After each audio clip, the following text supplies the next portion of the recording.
Bonjour, alors voilà la suite de la deuxième activité de la page 223. Donc il s'agit de représenter les nombres complexes qui sont donnés comme ça. Alors ZA, ZB, vous voyez qu'ils sont donnés sous forme algébrique et ZC et ZD sous forme, on va dire, trigonométrique. Voilà, c'est-à-dire que la première valeur représente le module et la deuxième tout simplement l'argument.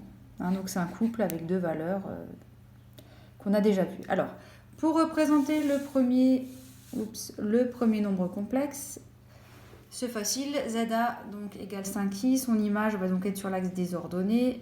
On va compter 5 unités. Là, on a un repère orthonormé O, vecteur U, vecteur V. Donc là, on a une unité toujours et une unité. 1, 2, 3, 4, 5. Voilà, ici, je vais prendre mon crayon. 1, 2, 3, 4, 5. Et là, on a le point A. Pour ZB, ZB c'est 2 moins I. Alors 2 moins I, sa partie réelle c'est 2, sa partie imaginaire c'est moins 1. Donc on a les coordonnées qui sont ici, 2 et moins 1. Voilà pour le point B.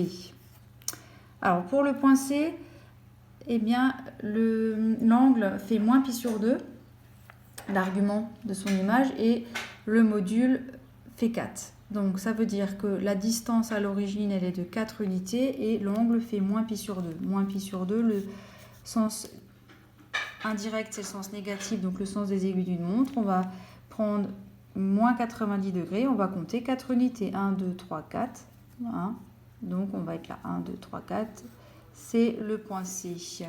Et pour finir le point D, donc on a 1 et pi sur 3, donc on va devoir mesurer, on se souvient que pi sur 3 c'est 60 degrés par rapport toujours à l'axe des abscisses qui est là.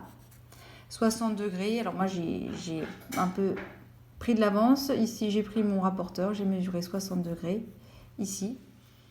Et du coup, je vais tracer la droite qui va mesurer 60, qui va former un angle de 60 degrés par rapport à l'axe des abscisses.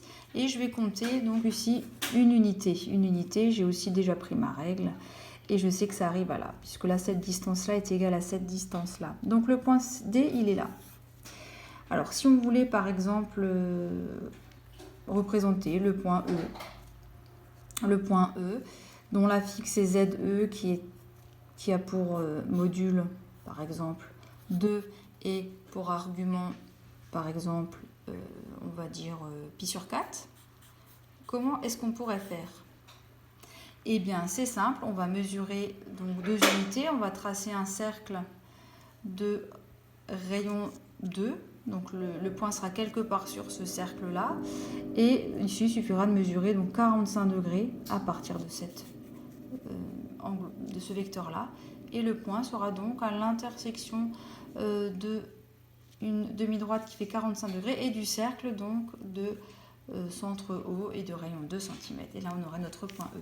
Voilà, j'espère que ça a été clair pour aujourd'hui. À bientôt.